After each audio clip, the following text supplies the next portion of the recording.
Hello and welcome back to the certificate course in vocabulary building. This is Unit 1, Introduction to Vocabulary, Part 4, Exploring Nouns and Adjectives. In this lesson, we will explore nouns and adjectives. We will look at their definitions and learn how to identify these word classes. At the end of this lesson, we will do an activity to help you check your understanding. If you're ready, let's begin. What is a noun? If you look at how infants begin to speak, you will notice that they produce nouns as a way to ask for what they want. For example, the words milk, juice, cup, these are examples of nouns that may be among the first words a baby might utter. So what is a noun? A noun is a word that describes a person, place, thing, or an idea. For example, you have the word Luke Skywalker, which stands for the name of a person. Then you have Manipur, which is the name of a place. Xylophone, which is the name of a thing, that is a musical instrument. And you have the word honor, which is a word that stands for an idea. If you notice here, some nouns have been capitalized and others have not been capitalized. Do you see that? Yes, this is because there are different kinds of nouns. The following are the different kinds of nouns: proper nouns and common nouns, concrete nouns and abstract nouns, collective nouns. There are other kinds of nouns too, but we will look at these kinds. So first you have proper, the other kinds could be like countable and uncountable nouns and so on. Now first let us look at proper and common nouns. What is a proper noun? A proper noun refers is a proper noun is a noun that refers to a specific object. Okay, a specific object. So, and they are also capitalized. So, for example, here, Michael Jordan, Chennai, Earth, Death Valley, these are all proper nouns and they have been capitalized. What about common nouns? So, in contrast to proper nouns, you have common nouns which refer to not specific things but general things, and they are not capitalized. So, Michael Jordan is a player. So, Michael Jordan is a proper noun, player is a common noun.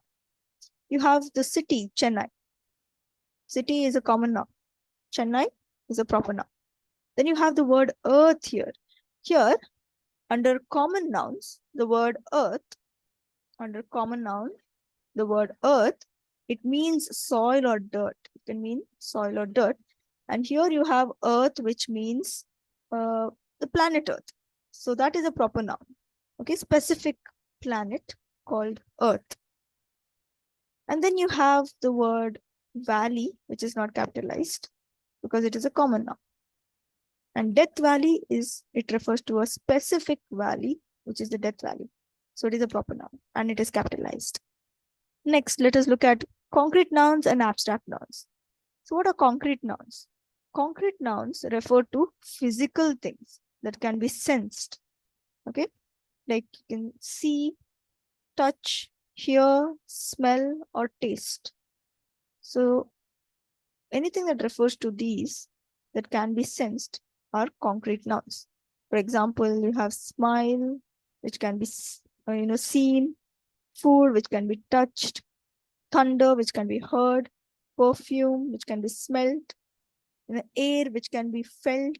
You can feel it, right? You can sense air. Then you can music, which you can hear. Unicorns, even though they are fictional, even in fiction, if anything or object refers to something that refers to anything physical, then it can be a concrete noun. All right, so you have unicorns, which is a concrete noun, not an abstract noun, but a concrete noun. Then you have virus, etc. All right, what about abstract nouns? So in contrast to concrete nouns, you have abstract nouns, which refer to non-physical ideas that cannot be perceived through the senses. They can be feelings, ideas, or qualities. You cannot touch them, feel them, taste them, smell them. Okay, so for example, you have love and anger under feelings. Then you have justice, belief, dream under ideas. And you have bravery, loyalty under qualities. So these are abstract nouns and you cannot feel them or touch them, right? Note here, happiness is an abstract noun that can't be seen, but the smile that expresses this feeling of happiness can be seen. So smile is a concrete noun, but happiness is an abstract noun. All right. Okay. Let's move on to the next kind, that is the collective nouns. So what is a collective noun? Collective nouns refer to singular units consisting of several individuals. One unit consisting of several individuals. So for example, the word team, herd, squad, group, family, committee, bouquet, pair, flock, etc. These are all collective nouns. Okay, bouquet of flowers, right? So everything is a these are examples of collective nouns. These words are not treated as plural. Okay, so these words are not treated as plural, though you have a bouquet of flowers. All right, individual flowers, there might be a lot of flowers, there might be a group, but here when you call a bouquet of flowers, bouquet, the word bouquet here is a collective noun and it is not treated as plural. Okay, even though they refer to a group of something. Now look at the word jury in sentence 1. We have sentence 1 and sentence 2. Let us compare the two. Now sentence 1, the jury has deliberated for several hours, but is now ready to deliver its verdict to the judge. Here the collective noun jury is treated as a singular entity. Jury. You know what is a jury? There are members of the jury, right? In a court, you have the jury, and there are people who sit there, who give the verdict, guilty or not. So the jury consists of many members. But when you speak about the jury, has, is, its, these are all singular words there. So you use these singular, the jury is actually treated as a singular entity. Okay, even though it refers to a group of something. Now you have sentence 2. The jury members have deliberated for several hours, but are now ready to deliver their verdict to the judge. So look at the change that has taken place. Has become have, is has become are, its has become their.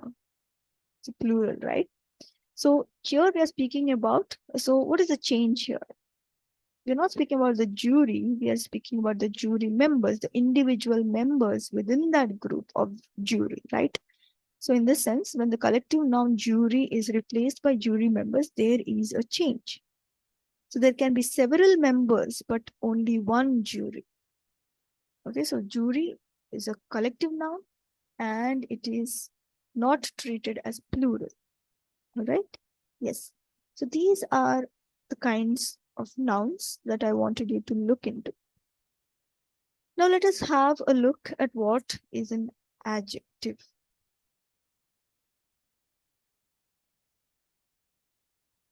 An adjective modifies a noun or a pronoun. Okay, what do we mean when we say that an adjective modifies a noun or a pronoun? Let us try to understand with an example here.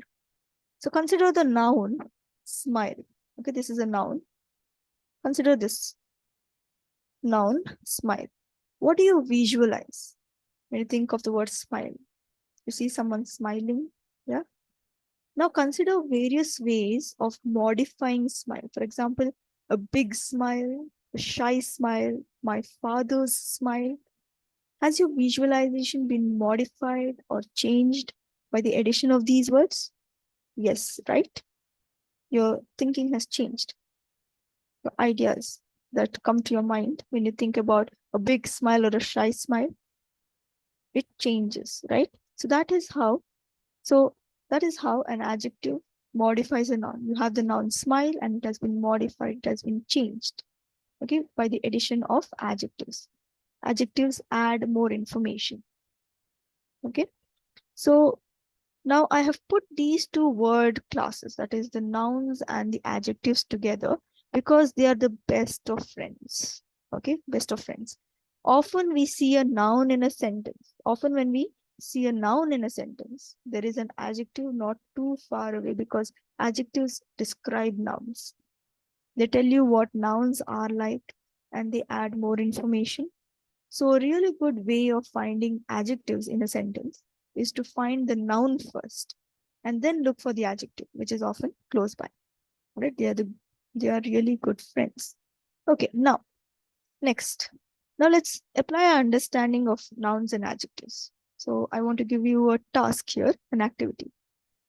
First, you have an exercise on nouns, and then we move on to adjectives. So let's look at the first activity here. Read the 3 sentences given below and identify the nouns. Let's read the sentences. The first sentence is, the starry sky twinkled above the still silent land below. The starry sky twinkled above the still silent land below. Second, gradually the hot sun dropped from the sky and disappeared behind Kolkata's tall skyscrapers. Skyscrapers are tall buildings. Third, you have Gina laughed joyfully as she danced in the warm rain. You can pause the recording, okay, and identify the nouns. Yes.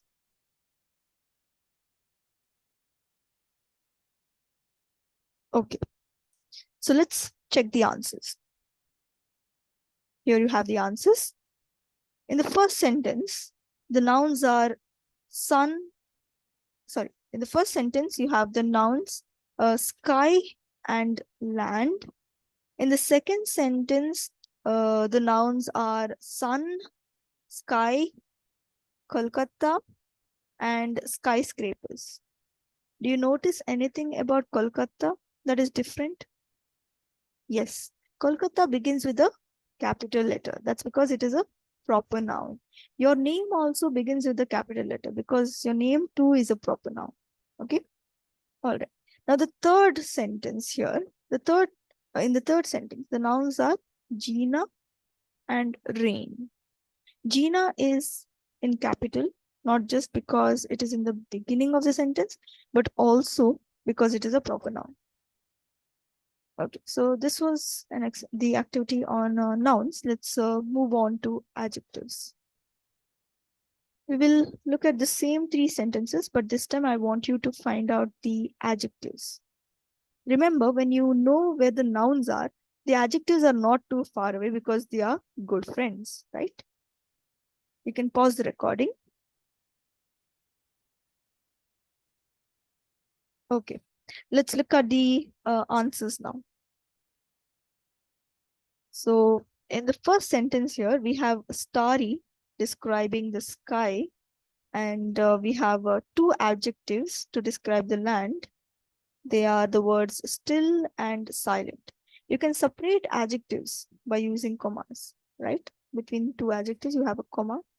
Then in the second sentence, we have the word hot describing the sun, and you have the tall skyscrapers, right? Hot, sun, tall skyscrapers, right? The skyscrapers are tall, the sun is hot. So these describe the nouns. Now, in the third sentence, in the last sentence, we have the warm rain. Well done if you got all of those correct. That is all for now. See you in the next session.